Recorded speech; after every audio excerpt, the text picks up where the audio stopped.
Check, check. 1, 2, 3, 4. Let's go! And let's go. Another edition of Ballsy Uncut. Wherever you're viewing or listening, however you're viewing or listening, I do appreciate it. Off to another great week of sports talk.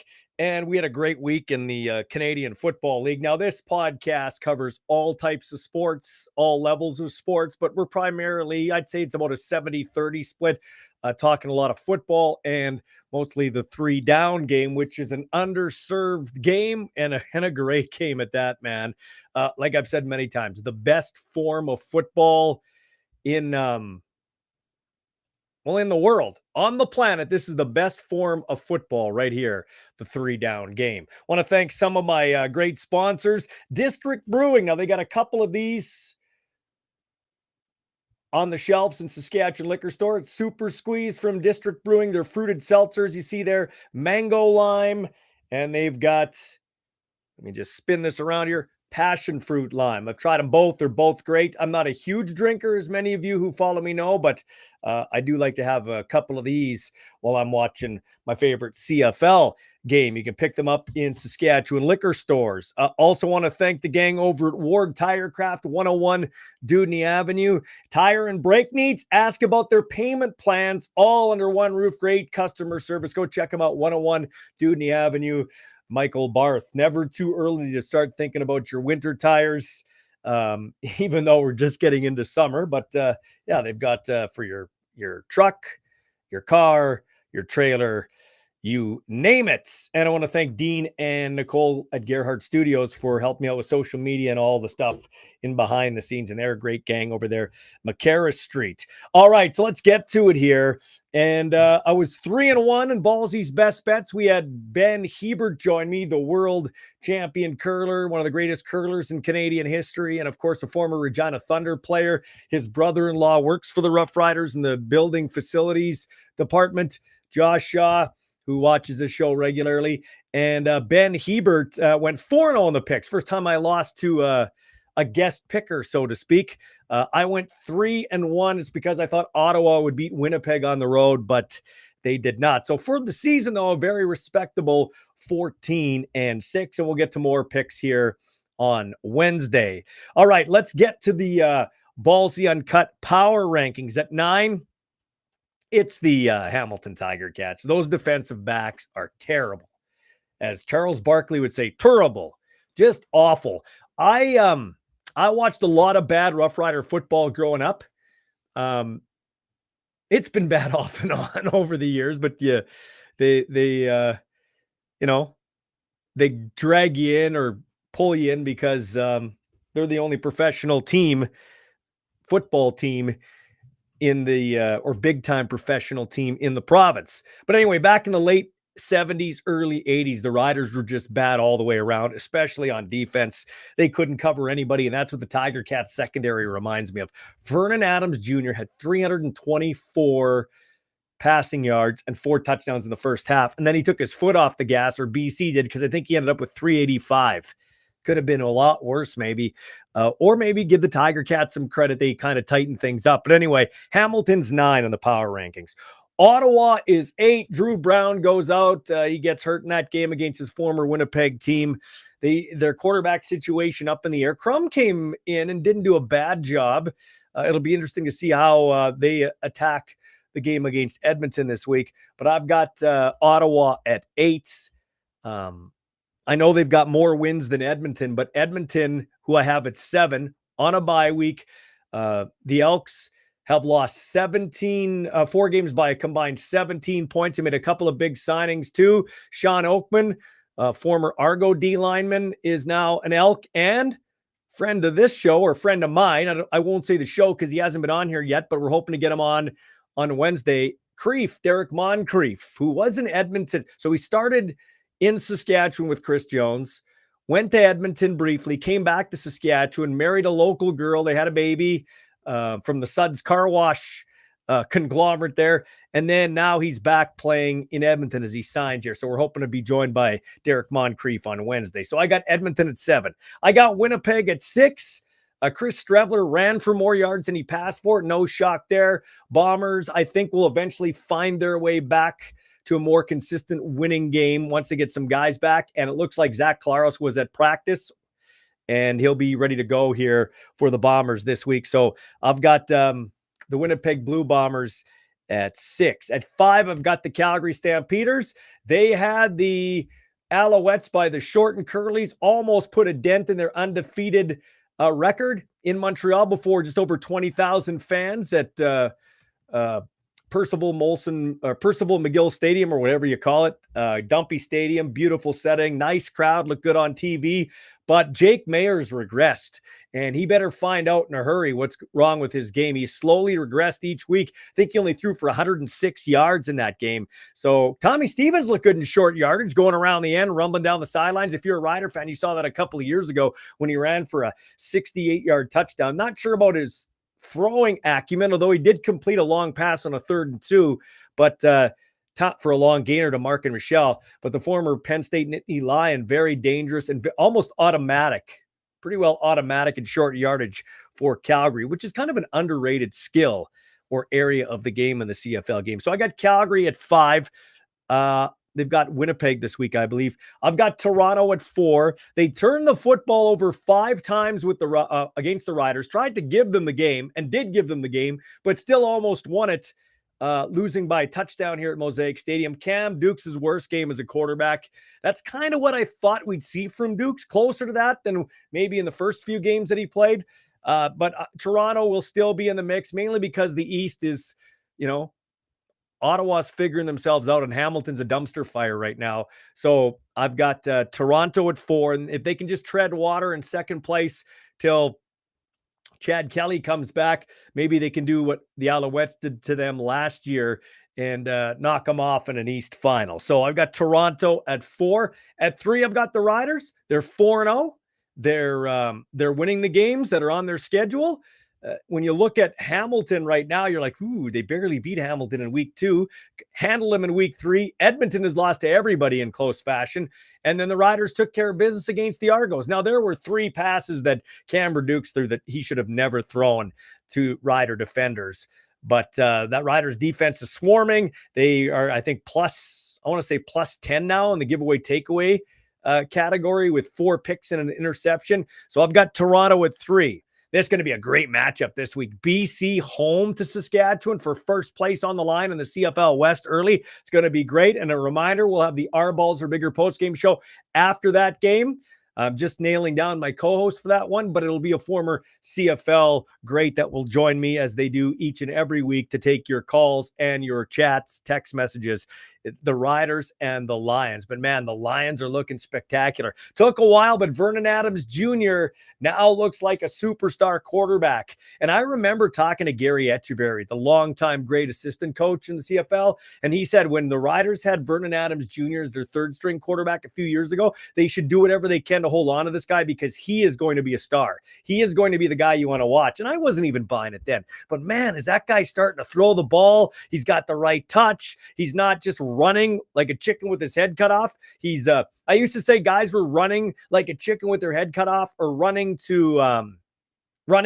for their life instead of running with their eyes looking downfield to make plays. But that's what he's doing now. Like I said, 4 touchdown passes in the first half. BC's number 2, and the Montreal Alouettes are number 1. They found a way to get it done, come back. Cody Fajardo, he is in the running for MOP. Those 2 guys, Fajardo and Vernon Adams Jr. And you could put Bo Levi Mitchell as an outside candidate, although his team's 0-5, so that would go against him. But Bo Levi Mitchell is on pace, if he continues, for 6,000 yards and 40 touchdowns. But his defense is Swiss cheese. But anyway, back to Montreal. You're seeing the same thing with Vernon Adams Jr. and Cody Fajardo maturing into these top-level elite quarterbacks. And I never thought either guy would be, to be honest with you. And I know we're a long way from anywhere in the season. Cody's an efficient passer, really good in short to intermediate passing, although he's been better long distance this year too, so I have to give him that. But Cody Fajardo has the Alouettes rolling right now. Great defense, and I never thought Cody and Moss would work. And that was a tandem that was brought in at the end when they didn't have any ownership. Get the new owner, win a Grey Cup, and haven't lost since. Like won 8 straight to wrap up the season and have won, it's 13 in a row now. We keep saying it. Darnell Sankey might be the magic touch there. They haven't lost since they added Darnell Sankey. So Montreal 1, BC 2, Saskatchewan 3, Toronto 4, Calgary 5, Winnipeg 6, Edmonton 7, Ottawa 8, Hamilton 9. What do you think of those? Let me know on all the social media pages that you follow us on: X, Facebook, YouTube. Now time for Ballsy's best and busts. I've got the Vernon Adams Jr. and Justin McInnis connection. I've asked the best media person in the CFL, in my opinion, Matt Baker, the Lions, to line us up Justin McInnis, and he said he'll do his best to do that this week. If not, we will get Covington or Stan back in the lead up to that Riders game. But McInnis and VA are really on the same page, and it's nice to see McInnis, who at times showed that in Saskatchewan, but there was only one football and just couldn't find his way onto the field. Could never kind of leapfrog Braden Lenius. So it's VA McInnis, Ballsy's best, as is the Riders' defense. 4 interceptions and a fumble recovery. And if you want to dig a little deeper on Ballsy's best from week number 5, Roland Milligan with 2 interceptions at a special teams tackle, a couple defensive tackles, and Deontay Williams. Both those guys on the boundary side, and for whatever reason, the Argos targeted that boundary or short side of the field, and Milligan and his partner there, Deontay Williams, the corner, each had a takeaway. Milligan a pick 6. And the Saskatchewan Roughriders, that was Sales a pick 6, but Milligan took it back close to a pick 6, and the Saskatchewan Roughriders button it down on defense. So I've got that as a Ballsy's best. And Walter Fletcher of the Owls gained 56 yards on 5 carries on the ground, scored the game-winning touchdown on a beautiful run where he stutter steps, freezes the DB Trey Roberson, who is unbelievable in space, and he also had 104 yards receiving on 9 catches. Honorable mention, though, from that game goes to the tandem of linebacker Alexander Gagne, former Rough Rider, and a 32-year-old global kicker, the Mexican Jose Maltos. You see, regular long snapper Luis Felipe Barraza and kicker David Cote both pulled up lame in the pregame warmups, and so those guys had to be called upon in special teams, and it's not easy. There's so much that goes into the long snap, the hold, and the field goal chemistry-wise. I know you'll just say kickers, but no, that ball's got to be gone in 1.5 seconds or less, like closer to 1.2 seconds, I think Jorgen Hughes of the Riders told me. And for Gagne to come in, execute, and Maltos to kick it through the uprights, 3 for 3, and those were big points as the Alouettes would knock off Calgary in comeback fashion, 30-24. Now, my busts of week number 5 in Ballsy's best and busts.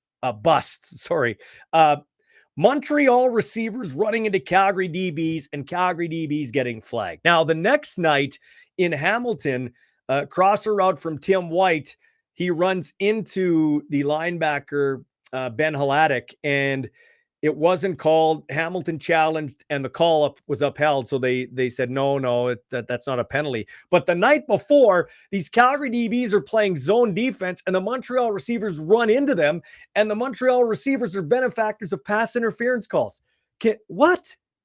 We already call everything against the defense, including that brutal dribble punt that takes absolutely no skill to pull off. So no, that's garbage. I'm glad if that's what they did, they corrected it the next night, but that's a bust for me. By the way, as it relates to those dribble kicks, every team should be practicing that now. If they're not going to change that bogus rule, every team should be practicing that right now. Get that in your playbook, that no talent play, dribble it 1 yard over the line of scrimmage or a smidgen over the line, and you get an automatic first down. I mean, if we're going to, in fact, why don't we just take the defense off the field? Take the defense off the field, and they don't get to play any defense, or they don't play any defense until the red zone. Okay, so any pass is only good for 10 yards, and you just throw it down, accumulate stats, and then bring the defense on at the end of the drive. Like it's getting embarrassing. Actually, I know that people want to see scoring and everything like that, but when a receiver runs into a defensive back, the defensive back does get the play on the field. He should anyway. I mentioned this last week. The command center with no mic is once again another Ballsy's bust from week 5.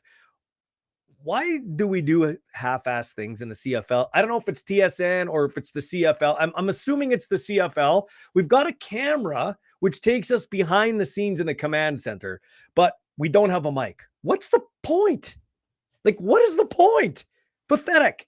And another bust from week number 5, the CFL website. Mediocre at best. We are trying to get in the betting game, betting revenue. Oh, we're going to suspend Sean Lemon. Why would we give a shit if Sean Lemon bet on his own team? Why? Like, at the end of the day, here's where I'm going with this. We're worried about that, the integrity of the game, which we should be, although he bet on his own team. But we don't even have to worry about betting because we can't even get our stats and our website going. The CFL website 2 times this week froze up and you couldn't get stats. And what in the hell is going on? I know nothing about websites and running things. And I have a better hit and miss than the Canadian Football League, a professional football league. But we're worried about the TSN Plus. Get the TSN Plus. You could see how fast Vernon Adams Jr.'s or how quick his release is, or how fast McInnes was running down the field. Who gives a shit? Give me the best. Give me the best version of the stats I can get, so that if I want to play fantasy, if I want to play, like, CFL fantasy is kind of lame with only 9 teams. It's really lame when the website and stats and it doesn't work. Crazy. Absolutely crazy. I want to end this part on a positive note, though. The Tiger Cats gave a beautiful tribute to longtime fan Stephen Townsend, who was watching his final Ticats game before medically ending his life on July 16th. Now, Scott Radley of the Hamilton Spectator wrote a piece on Townsend, and I retweeted it, or tweeted it out, at Ballsy Uncut on X. You got to read that if you get a second. It's a great piece. It talks about his health journey, living with spina bifida and hydrocephalus, and how he and his mom have become a part of the Tiger Cats organization over the last 45 years. It really is a mom and pop league, and that is a prime example of what Townsend and his mom, I believe her name's Barb, what Townsend and his mom have done. And it was nice to see yesterday that they stopped the game in the downtime right before play was whistled in and made an announcement over the big screen. It was Rod Smith that did it, and who, by the way, is a great guy. And then they gave him a round of applause in Hamilton. So it's going to be sad, but hey, he got to watch his team one last time. Unfortunately, they couldn't come up with a victory over the BC Lions. I don't know the guy. I did meet him once I did meet him one time, and what a great guy. Really nice guy. Met him in Hamilton at the stadium there. And so this guy is one of those fans, one of those super fans. You got a few of them on every team. So my thoughts and prayers go to him and his family. All right, coming up here, we got lots to get to.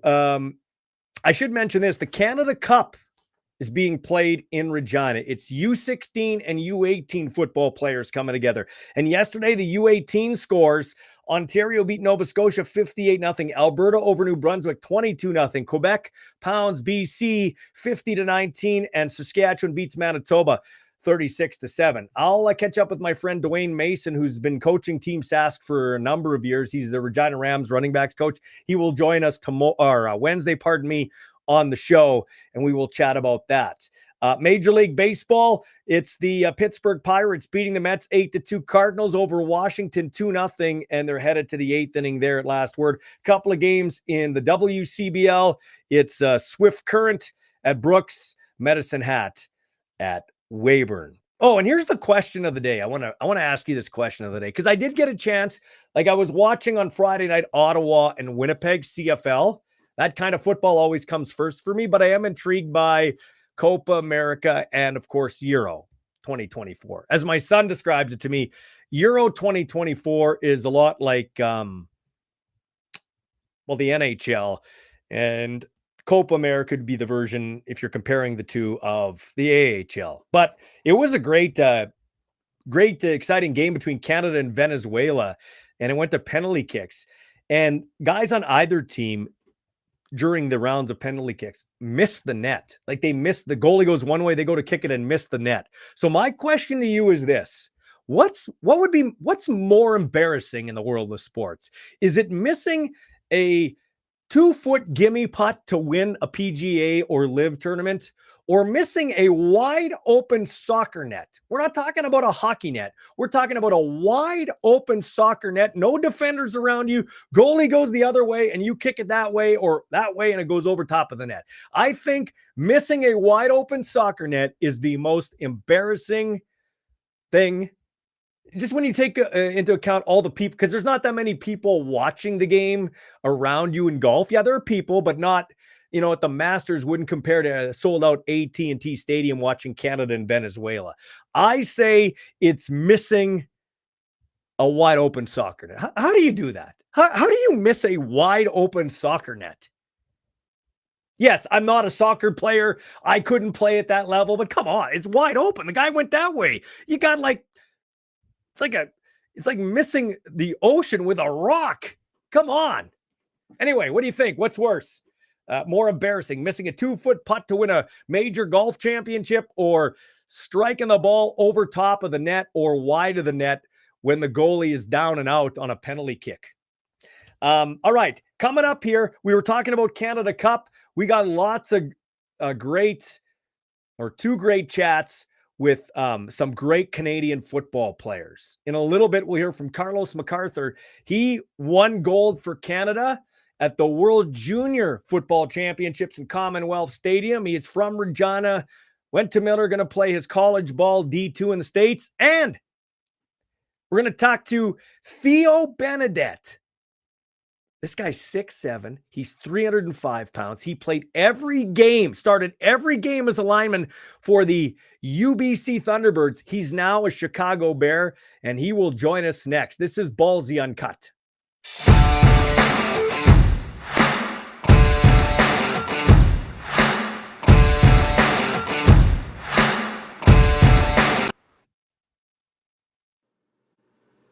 All right, well, Canadian football, at least the players are developing at a fast rate, and more are making their way to the NFL, including my next guest, Theo Benedet, former offensive lineman for UBC, undrafted signee with the Chicago Bears. Welcome to the show, man. I appreciate it. Oh, thank you. Yep. So, first off, tell me how did that day go down? How did you find out, and take me behind that exciting day?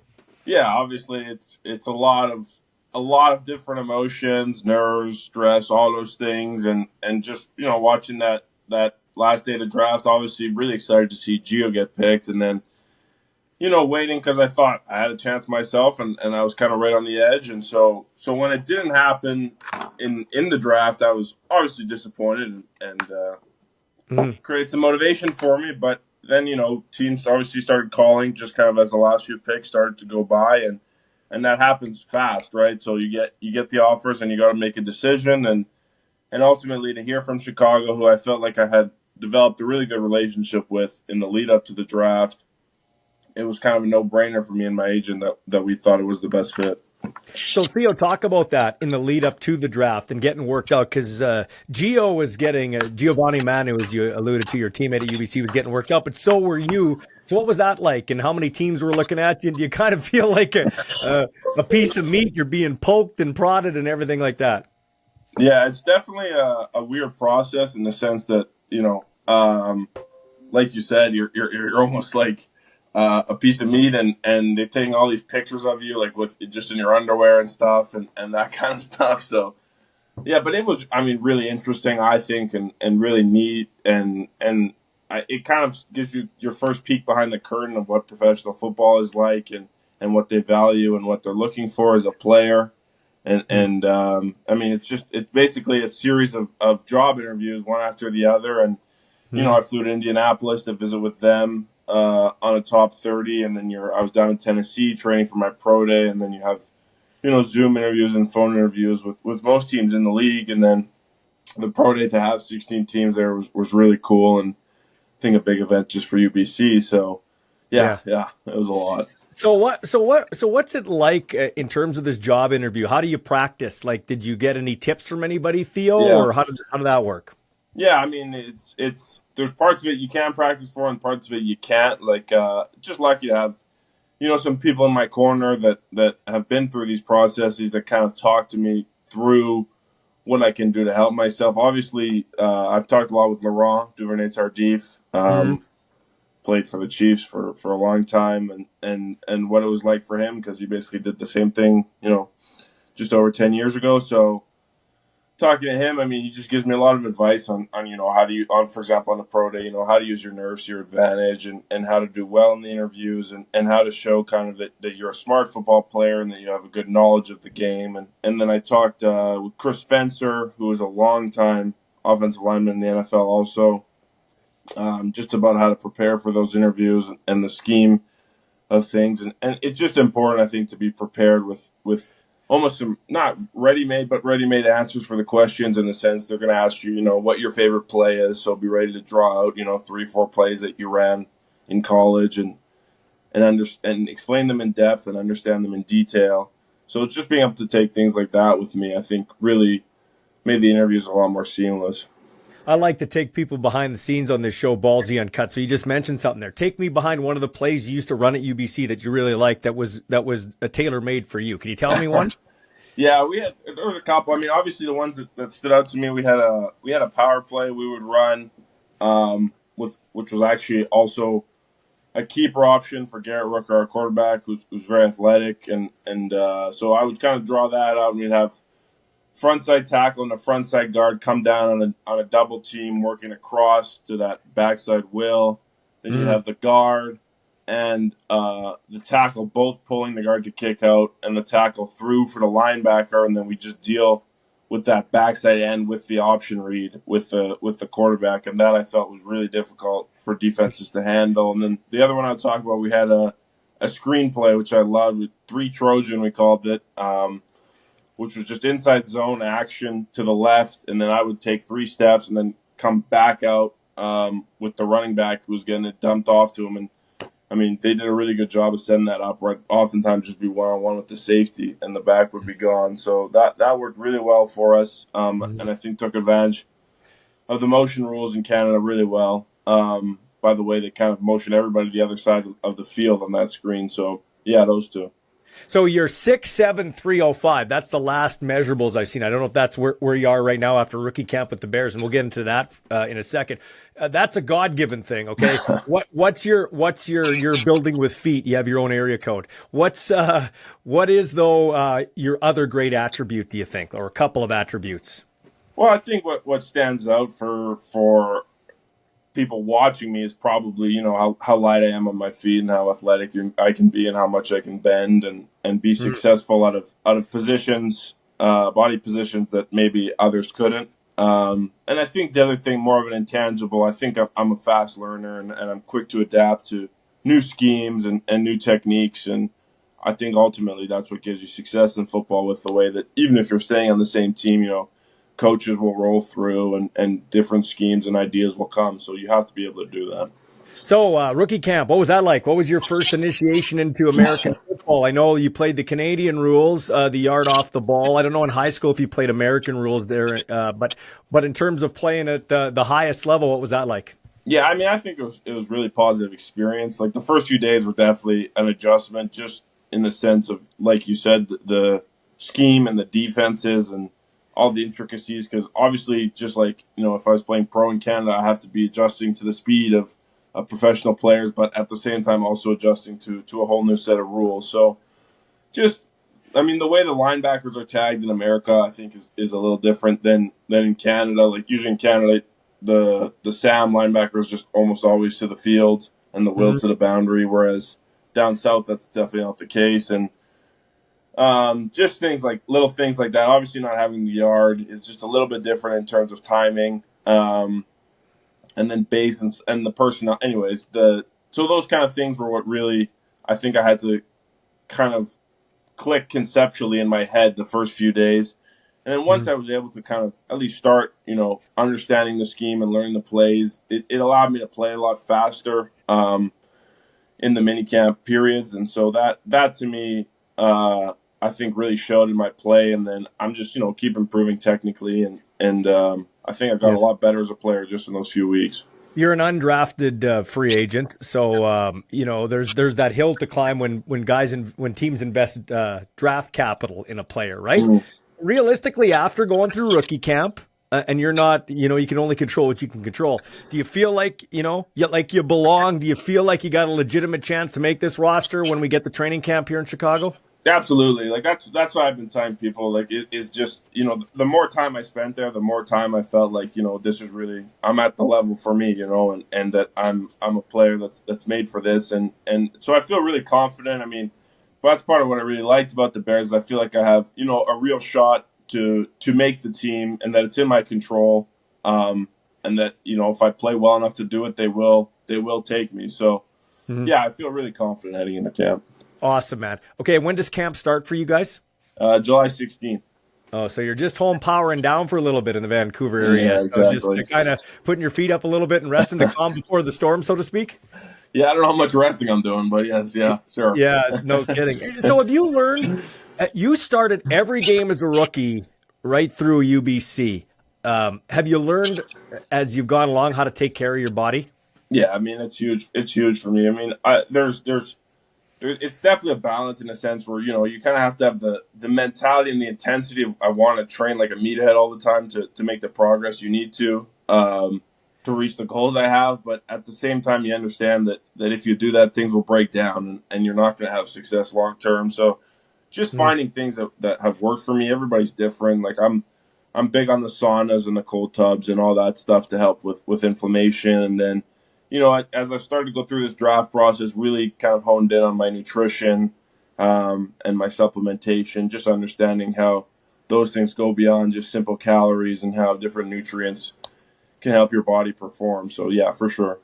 All right. So let's talk about that for a second before I let you go. Go back to UBC. You played in every game. You started every game since your rookie season. How proud are you of that accomplishment? Yeah, that I think is something that's really cool, and I'm really honestly lucky to be able to say I did, because it took in my first year probably a developing team and also the confidence from Coach Nill to believe in me, to know that that by banking these reps in me as a rookie, where I probably wasn't the best player, that would pay off long term for both the program and for me. So I think it's something that was really cool and allowed me to live, multiple seasons in college that each had kind of their own story. Mm-hmm. Now, talk about winning the JP Metris Award twice. You won it twice, outstanding offensive lineman in the country. Talk about the meaning behind that for you.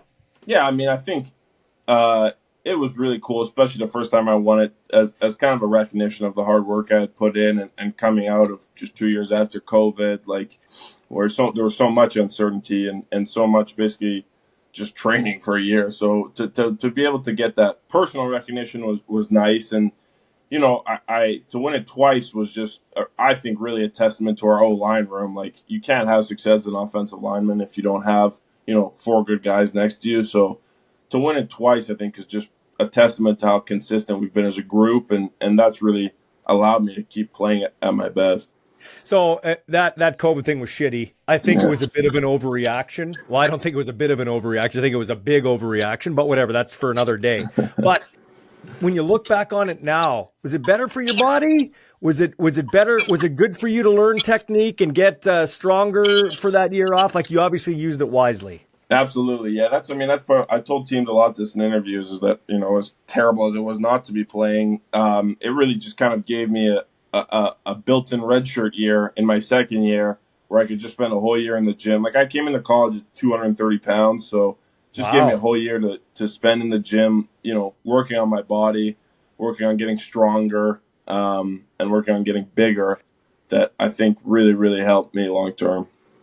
Talk about your coaches you've had at UBC. Blake Dill, he was trying to recruit my son here recently, and he's an interesting character. I like him. He's in your face. Like, he's really energetic. Yeah. Duracio helped you out, and you have a great strength and conditioning coach. Just talk about some of the people that's helped you get to this point. Yeah, I mean, I could talk about them for hours. Obviously, Coach Neal's one of a kind in Canada, and he's been coaching for so long and has a deserved reputation, I think. And just for him, it's been unbelievable to have. For him, the experience he has, I think, really helped him have a vision for me as a player that Mhm. he pushed me to reach in terms of my potential, and I'm forever grateful. And there's just been so many memorable moments with him being the Mhm. character he is. And Coach Durazio last year, I think, was just massive for me. Like for his understanding of the game is just next level, and to even get just a little piece of his football IQ and his O line coaching really propelled me, I think, into success this year. Some of the drills he had us doing I've never seen before, and I don't know if I'll ever see since. And just Mhm. he really is a mad scientist when it comes to the O line. And then Joe McCollum, our strength guy, I think is the best in Canada for sure, and even one of the best in the world if you look at his pedigree in terms of the education he has and the work he does kind of in the strength and conditioning world. And so to have him in my corner and to have him help me kind of in developing as an athlete was central to my success. And it's to the point where every time I'm back in Vancouver, I'm training with him. He's looking at my program with the Bears and just adding some things that he knows will help me personally. So I have a lot of trust in him. So I'm a big my kid did play down south at Yeah, UND, but I I'm met a him big briefly when he was yeah talking yeah to his yeah girl. that's Yeah. right. And I like U Sports. I've always liked U Sports, but you get this thing that it's U Sports or it's the CFL. So you're a guy U Sports to the NFL. Now, granted, you're 6'7", 305. Like you said, nobody you come built in. You're like, okay, we got to look at this guy. But just talk about the quality that is U Sports football, the coaching you mentioned here with Durazio, Blake Nell. Just talk about that for a minute. Yeah, absolutely. That's something I've been really passionate about is trying to show the quality we have up here because, like you said, I mean, I think it's a lot easier for me to make that jump from U Sports to the NFL just because of my size, and for skill players, I think it's a lot tougher for them to get a look. So that's kind of been my hope, is that to go down there and have some success. Maybe that means they'll take a little extra second when thinking about U Sports players and give some guys they wouldn't have before a look, because there's tons of talent up here. I mean, if you look at the CFL at East West Boulders, guys this year running 4.3s, 4.4s, like it's high level athletes and high level coaching. I think, especially in recent years, as guys have come back from the CFL back to U Sports to coach, and Mm-hmm. so there's some really interesting stuff happening schematically. Our offensive coordinator, is down at the Manning Passing Academy every year. Like they're good football minds up here that are creating good players. And so I think all that we have to do is, as athletes down in the States, is keep showing, that we have success, and it'll keep getting better and better. Okay, and lastly, you seem like a really bright guy. It's my first time. Actually, I think it's my second time talking to you because I did a top 50 before, Mm-hmm. way back in the day. But you seem like a really bright guy, and obviously you're a talented dude. Give some younger people advice. You talked about trying to be a trailblazer. Not everybody can be 6'7", 305, but people can work. They can have dreams. What kind of advice do you have just in general for an athlete that might be watching this?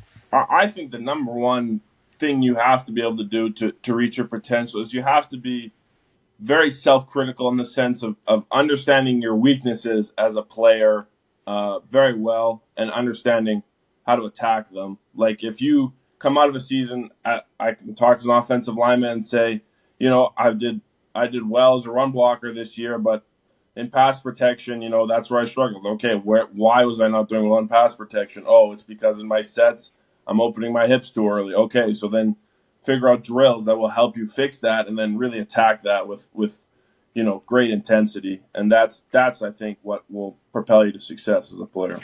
So I'm just trying to tie this in. My son played 70% of the snaps before 90,000 fans in Nebraska, Cornhuskers. And he said, Dad, I'll never forget that as long as I live. What's it like for Theo Benedet to put on a Chicago Bears helmet and be with the George Hallis, Walter Payton, Mike Ditka, the list goes on and on. What's it feel like? It's totally surreal. Like even that first day I was in the facility, I was like, holy cow, like I can't believe like I'm really here right now. Like it was nuts. And like you said, to put on a helmet to go out to practice is like crazy. And there were days, obviously, you're in mini camp, like you're working hard. I would wake up tired, and then I would remind myself in about 30 seconds that I was in the NFL, and then I would all of a sudden, be the happiest guy on earth again. So yeah, it's just unreal. Man, it's such a cool story. I'm really hoping that you make the squad, and I have no doubt you're going to give it your best, and you're definitely a talented guy. And like you said, I hope you make it so you can trailblaze for more great Canadian athletes. Thanks for your time, man. I appreciate it. Yes, sir. Yes, sir. Good luck in camp, all the success, and all the health. Okay, bud? Yep, love it.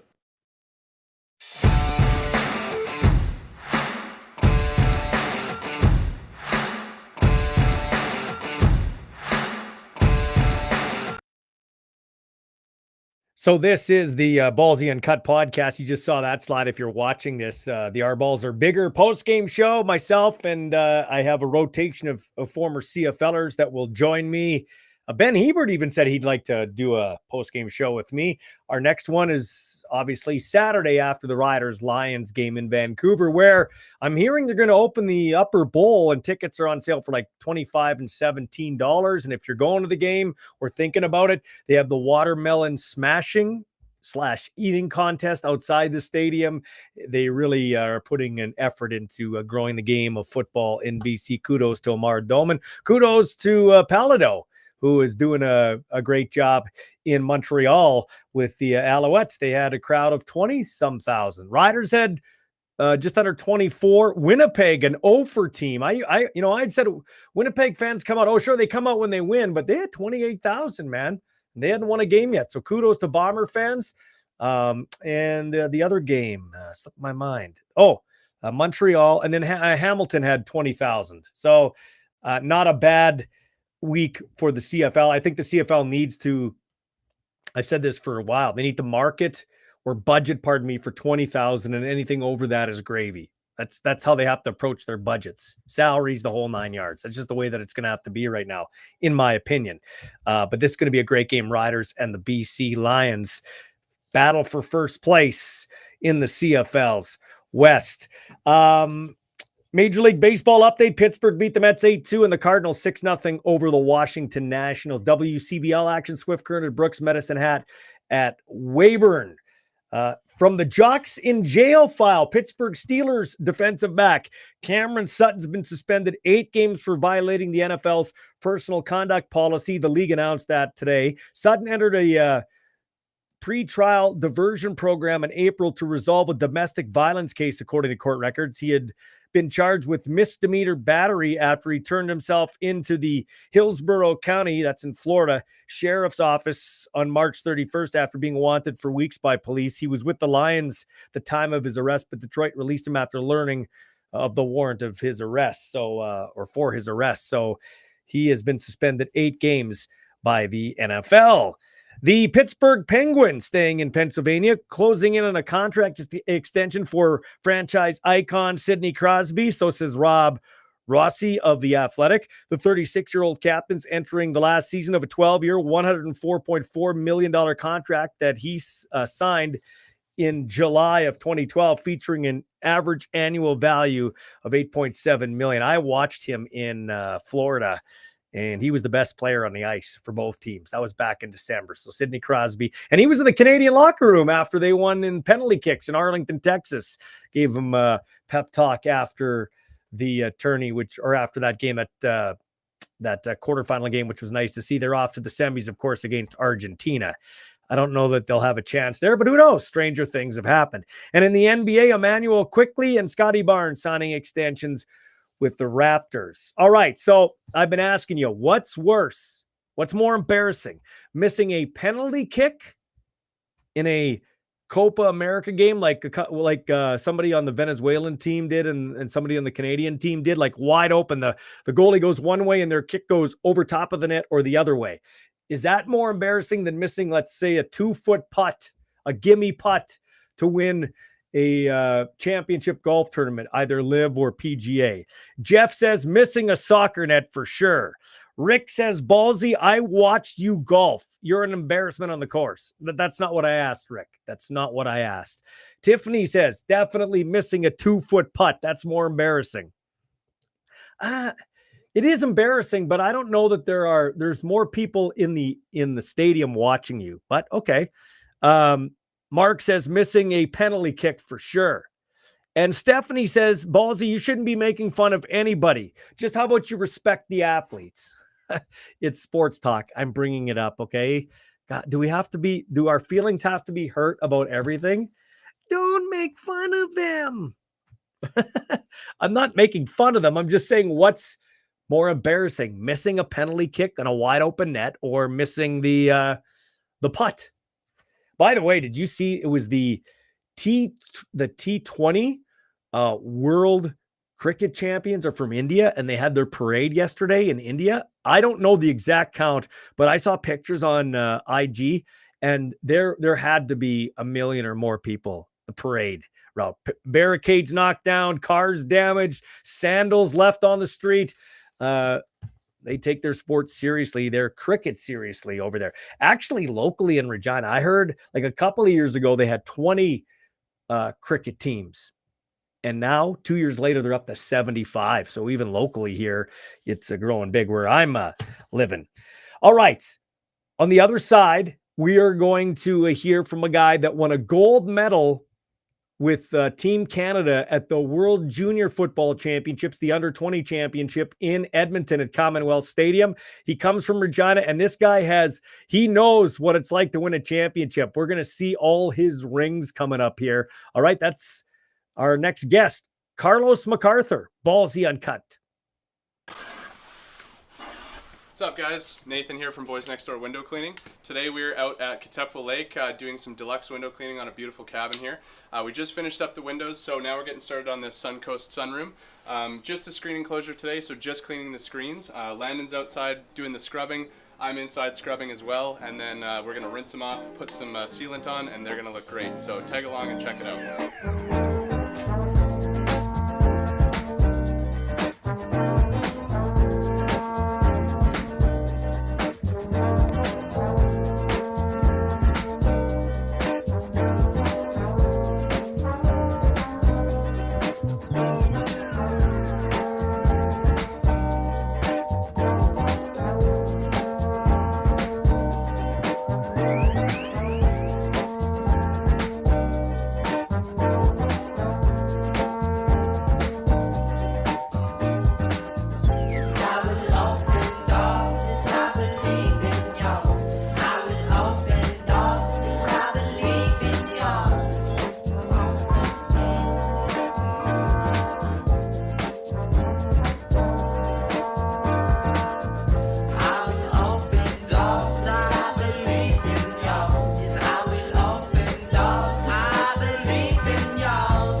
Well, in Regina this week, the young football stars coming together for U16 and U18 across the provinces. It's the Canada Cup. This guy here joining me now, Carlos McArthur from Regina, the Miller Marauders, represented our country at the World Junior Championship in Edmonton and came away with a gold medal. Now, before I go any further about that, little birdie told me, isn't this like the fifth ring you got, fifth championship playing football? Tell me about that. So, yeah, it is.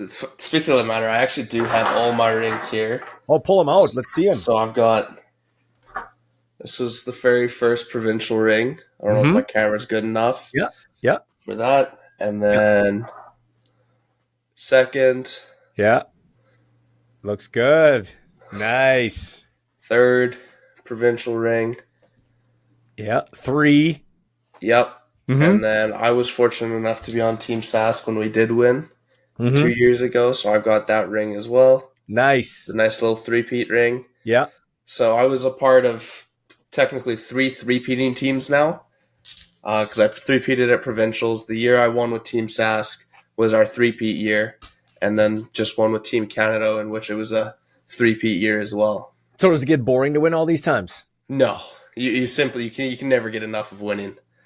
So what's better, winning in your province, winning for your province, or winning nationally?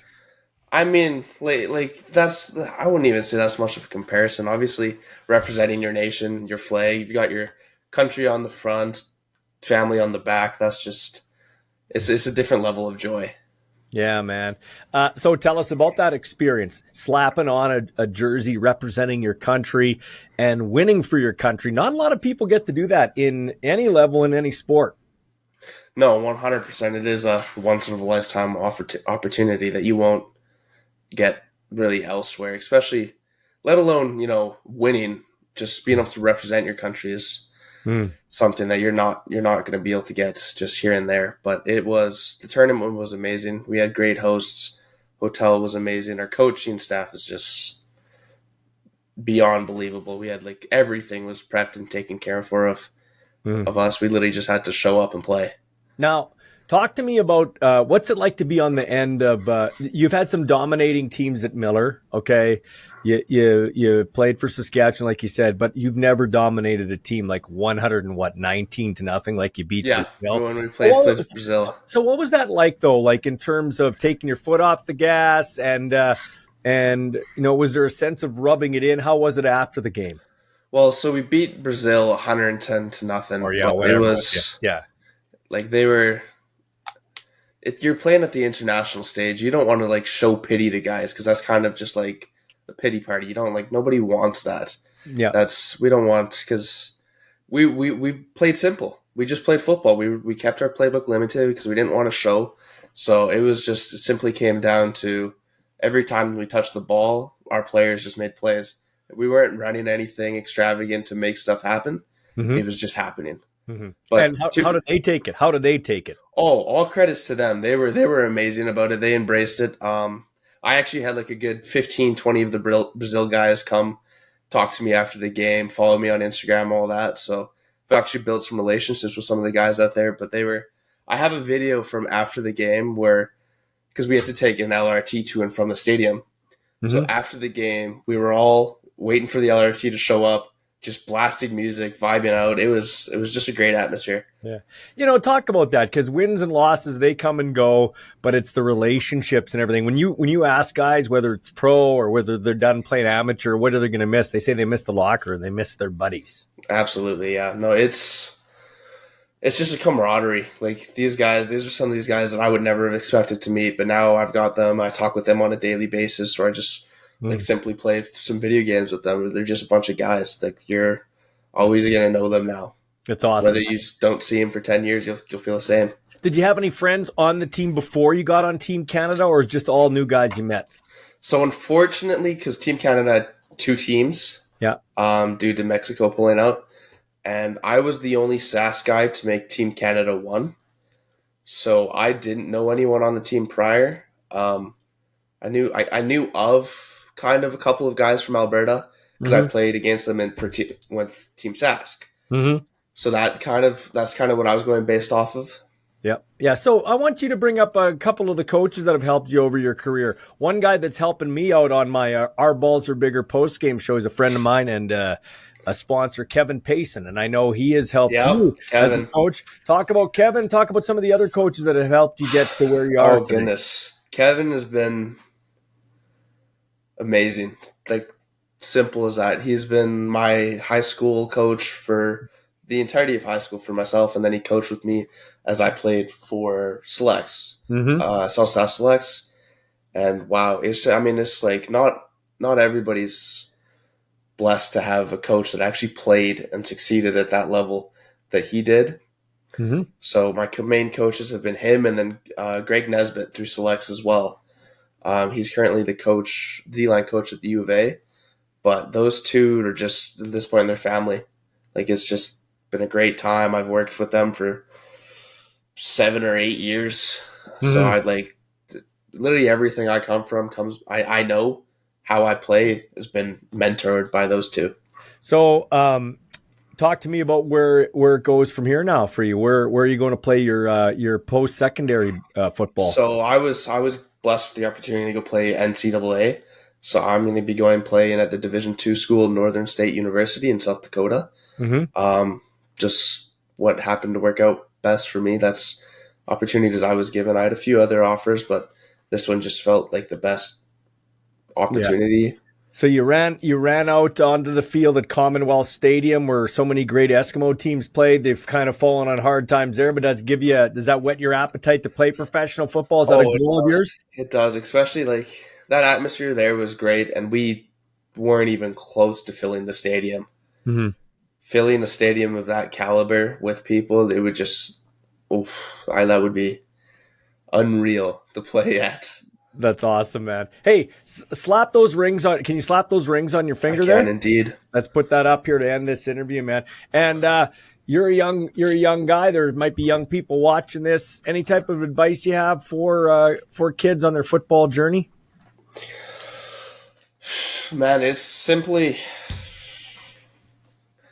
grind. Don't stop. You just got to embrace it. You got to enjoy your time out there. That's the best way to do it, is find something you love, stick to it, whether that's just football or life. Mm-hmm. It just coincidentally worked out for me that I enjoy the grind. I like going to the weight room. I like the early morning lifts. That's what I like.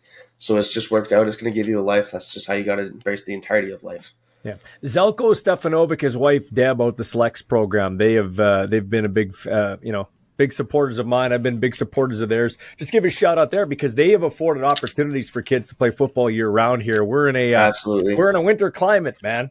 Yep. No, absolutely. Especially when you're comparing it to the States, if you're striving to play down south. Mm-hmm. They're playing football 8 to 10 months of the year, depending on where they are. Especially when you go more south to like Georgia, Florida, Texas. They live and breathe that. We have our football for 2 months of the year selects, especially like for myself, I played that for 8 years, and that just gives the opportunity to continue to strive, continue to get better and better every day. Put your rings up there, man. Let's see them. All right, look at that. This has been a championship edition of Ballsy Uncut. And so do you get a 5th ring? Is that coming then? Is that what's going to happen? I'm getting the 5th ring from this Worlds. We're currently waiting on that. Awesome, man. I can't wait for it. Can't wait to watch you at the next level. Thanks for your time, Carlos. I do appreciate it. No, thank you for having me.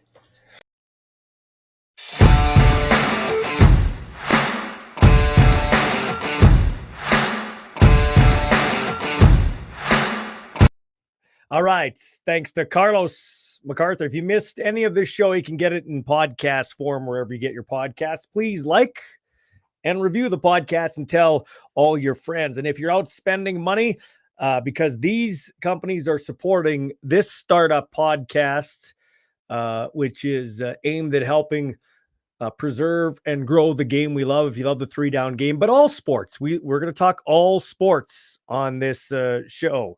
But during football season, it's a lot to do with football and the Canadian game. District Brewing, they've got 2 super squeeze fruited seltzers, mango lime and passion fruit lime. Okay. And I'm going to start something here. I'm going to go get a 6-pack from District Brewing. Okay. And whenever there's a pick 6, like the Riders had last week, if there's a pick 6, we'll have an automatic entry to win a 6-pack of these. Okay. On the Our Balls Are Bigger post-game show after each Rider game. Now, also want to give a shout out to Ward Tire Craft at 101 Dudney Avenue. For all your tire and brake needs, go check them out. Michael Barth and the gang, and ask about their payment plans. It's not cheap to maintain and upkeep a vehicle. We know that. Everything's going up in costs. But they try to make it affordable, so go ask them over there at Ward Tire Craft. Thanks to them for getting on board. I'll have a splash page coming up this week on socials where you're going to see all the logos of everybody that's helping to not only support this show, but the Our Balls Are Bigger post-game show. Okay. The dean at the Edwards School of Business, Keith Willoughby, also happens to be a big CFL fan, big Rider fan. He's a friend of mine in a previous life. I was the guy that talked to him about CFL simulation. So he's doing CFL simulations for this show. Last week, his Commodore 64 computer, which he blew off and dusted off for another season. He starts it in week 4 once he has enough data for the computer to kind of look at. And remember, the computer looks at scores and the stats. Okay. The computer doesn't know who's hurt, who's not hurt, that type of thing. Okay. So it was 4-0 last week on picks. I went 3-1. Ben Hebert went 4-0. So Ben and the Commodore 64 were right on the money. I was 3-1. The Computer, the Riders by 5. Riders won by 7. So here's the latest CFL simulation results from our dean here of Ballsy Uncut, Keith Willoughby and his Commodore 64. The computer's projecting BC and Saskatchewan to both finish with 12-6 records, but BC will win the tiebreaker, at least as of now, heading into week 6. And these change like stock market up and down. But right now, the computer says BC will win the tiebreaker. Saskatchewan finishes second. Riders to host Calgary in the West semifinal. Riders have a 99% chance of making the playoffs, 82% chance of hosting a home playoff game, 19% chance of winning the Grey Cup. Now, let's just stop it for a second here. There's other stuff to get to. But when you think about it, if you're a Rider fan, the Riders are 4-0. The Lions are 4-1. In order to get to 12 victories, the Riders, they got to win. There's 14 games left. They got to go 8-6. That's doable, don't you think? To get to 12 victories, the Riders have to go 8-6. To get to 11 victories, which is probably a home playoff game, they have to go 500, 7-7 now. That is doable if Trevor Harris comes back, which I think he will come back before the 6 weeks, in my opinion. Anyway, continuing with the simulations. Probability of winning the Grey Cup for the Riders has decreased slightly from last week. It's 19% now. It was 24%, mainly because the computer really loves BC and to a certain extent Calgary. BC earned a convincing road victory in Hamilton yesterday. Calgary went toe-to-toe with the top team in the league on the road and choked it away. Computer is making the BC Lions a 5-point favorite versus the Riders on Saturday, which I think is probably accurate. Riders defense is flying around. It's a championship defense. Vernon Adams playing at an MOP level, which, by the way, this guy picked as the MOP. Did I not pick him as the MOP? I actually said I see Vernon Adams winning the MOP. They win the Grey Cup, and then they trade him in the offseason because Nathan Rourke comes back. That's my prediction. Also predicted Tyson Philpott to be my breakout player of the year. He's on pace for that. I did pick Jameer Thurman to be the outstanding defensive player in the Canadian Football League, and he's off to a pretty good start in the middle of that Riders Corey Mace defense. Anyway, other games this weekend. Computer is giving the nod to Montreal, Edmonton, and Calgary. It's making the Stamps a favorite on the road versus Winnipeg. Like I said, last week the computer went 4-0. But as Keith points out, don't fall asleep on Edmonton. The computer still likes them. The Elks lost by a combined 17 points to the top 4 teams in the league: Saskatchewan, BC, Toronto, and Montreal. Edmonton's next 3 games are winnable. Back-to-back with Ottawa, home to Hamilton. Okay, it's enough saying it's okay to say to like Edmonton, which I still kind of do. It's okay to say they'll get it turned around. They're so close, but close only counts in horseshoes and hand grenades. And you could probably update that saying, but I'm a 50-year-old guy, so that's what I go with. But I will tell you this right now. It's time to shit or get off the pot for the Edmonton Elks. They have to win. And they have to win.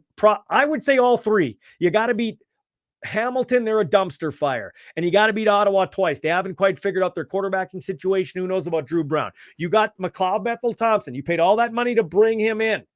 You need to win those 3 games, give your fan base some energy and excitement, and to give yourself a chance to get back in a playoff race or maybe a crossover berth. So, yes, if Edmonton wants to have a legitimate shot for at least a crossover berth, you have to win those 2 against Ottawa because that'll set you up. I don't think maybe Hamilton scrambles at the end, but I doubt it. So you got to win those 3 games if you want to make the playoffs. And if Chris Jones wants to save his job, let's be honest, those are must wins. Saskatchewan is the 3rd easiest remaining strength of schedule. Toronto has the easiest. Winnipeg has the toughest. But if Collaros can get back and play to some decent levels where he can actually throw a touchdown pass where he hasn't yet this year, I don't think Winnipeg's done for yet. It's too early to throw dirt on their grave. Remember the BC Lions in 2011. They were 0-5, 1-6, and they still came back and won the Grey Cup. I don't think Winnipeg's doing that this year. My point is, don't count them out just yet. That's why, what do I always say in the show? You got to build up the early season equity. I'm really interested to see how Shea Patterson plays. Upon further review, looking back, his first quarter was awful. They didn't win the game because of Shea Patterson, the Riders, but they didn't lose the game because of Shea Patterson, which is what you want your young backup quarterback to do. Make plays when you can. He's going to have to be on point and he's going to have to make 3 or 4 plays in that game on Saturday in BC against a very good Lions defense, because the BC Lions are going to be moving with that high octane offense. That's going to be a great matchup. The Riders defense against the Lions offense. Lions haven't given up a quarterback sack since week 1, and the Riders have a great defensive line. A defensive line's best friend is a good secondary. The Riders are taking the ball away, and a good secondary's best friend is a defensive line. I wish it was Saturday already, and I can't wait for the Our Balls Are Bigger postgame show after. All right, we talked about the Canada Cup, U16, U18 at Mosaic Stadium. There is a way to watch it online. Just Google Canada Cup 2024, and they're streaming the games. Next round goes on Wednesday. We're going to have the coach of Team Saskatchewan, always in the mix for a gold medal. That would be Dwayne Mason. He's the longtime assistant coach with the U of R Rams. He will join us. We'll also be talking to somebody from the Edmonton Elks. I'm endeavoring to get a hold of Derek Moncrief. It looks like it's going to happen. Friend of mine, former Rough Rider, now with the Edmonton Elks. So we've got Derek Moncrief on tap for Wednesday. At least we're just finalizing, dotting the I's and crossing the T's. And by the way, I want to mention too, Lucky Whitehead is signed with the Winnipeg Blue Bombers, back where his CFL career started, as he was let go before the season by the BC Lions. And now he is back in Winnipeg, where they need some help with Sean Out and Kenny Lawler. So we've got Dwayne Mason. We've got Derek Moncrief. We got Eddie Steele, former Vanier Cup and Grey Cup champion, with the Edmonton Eskimos back in the day. He will join us to talk all things CFL. And we're going to talk to Amanda Ruler, who is coaching college football in the States, in the Philadelphia area. She's a Canadian girl that's bounced around with the Riders. She did an internship with the Seattle Seahawks, a strength and conditioning coach. Now she's a running backs coach at Eastern University in the Philadelphia area, and she's coaching the women's flag football team too at that university. So we'll talk to her. She's a busy lady. She will join us on Wednesday as well.